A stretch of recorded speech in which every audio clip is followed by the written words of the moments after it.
The Sasquatch Escape, Chapter 2, Welcome to Buttonville. "Here we are," Grandpa Abe announced as he exited the highway.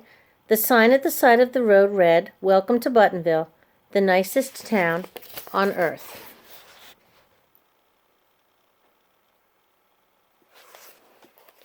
Grandpa Abe drove down Main Street. The evening sky had darkened, but the corner street lights shone brightly, casting their glow on the little town.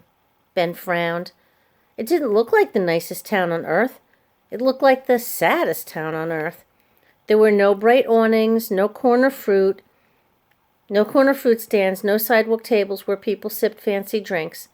Instead, many of the little shops that lined Main Street were empty, with signs in the windows, closed, vacancy, for rent, out of business.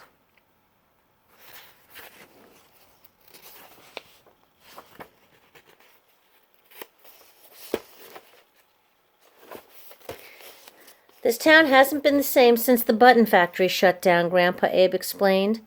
"Most of the young families moved away to find work." Ben had heard about the button factory. His mother kept a big bowl of buttons in the entertainment room back home in Los Angeles. "Those buttons were made by your grandfather," she told him.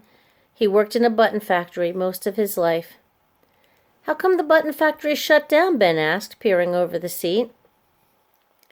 "Customers stopped wanting handmade buttons like these," Grandpa Abe replied, pointing to the big wooden buttons on the front of his shirt. "People should be so lucky to get handmade buttons. But it's cheaper to buy the plastic ones made by a machine." Ben's gaze traveled up the wooden buttons and rested on his grandfather's wrinkled face. He hadn't seen his grandfather in 6 years. Ben's dad said it was because Grandpa Abe didn't like to travel. Because Ben had been only 4 years old at the time, he didn't remember anything about the last visit. In the photos at home, Grandpa Abe had dark hair just like Ben and Ben's dad. But today, not a single hair remained on his shiny scalp. Ben must have been staring pretty hard because his grandfather turned and winked at him. "You look different too," Grandpa Abe said. "Your hair is shorter." Ben ran his hand over his hair, which was cut to precisely 2/3 of an inch every 2 weeks. He thought about making up a story that his hair had been cut short because he'd been infested with Caribbean head lice, or because the ends had caught fire when he'd been struck by lightning. The real reason Ben had short hair was because his mother insisted it was stylish. She always took him to her hairdresser in Beverly Hills rather than to a barber shop, where the other boys went. The Cadillac pulled up to a stop sign, just opposite a shop called the Dollar Store. A girl leaned out of the store's upstairs window. It wasn't her fuzzy pink bathrobe that caught Ben's attention, or the way her long blonde hair glowed in the lamplight. What caught his attention was the way she was staring at the sky with her mouth wide open, as if seeing something very strange. Ben unfastened his seatbelt, rolled down the opposite window, and stuck his head out. Cool night air tickled his nose and ears. A shadow darted between 2 clouds.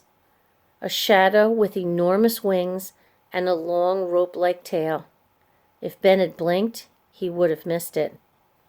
The girl looked down at Ben. Their eyes met.